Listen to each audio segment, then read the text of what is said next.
Pemerintah melalui Kementerian ESDM menyebut tengah membahas revisi Perpres yang mengatur tentang penyediaan, pendistribusian dan harga jual eceran bahan bakar minyak atau BBM.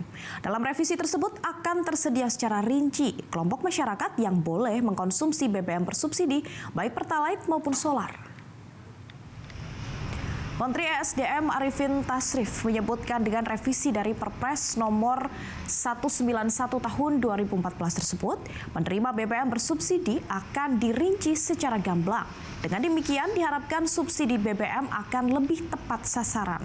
Perpres 191 tahun 2014 memang belum merinci kategori penerima yang berhak mendapatkan BBM bersubsidi atau BBM jenis khusus penugasan JBKP Pertalite RON 90. Atas dasar aturan tersebut, hingga kini siapapun masih bisa mendapatkan BBM bersubsidi secara bebas.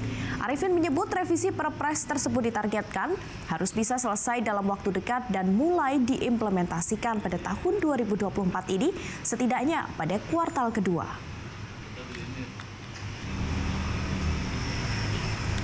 Tunggu.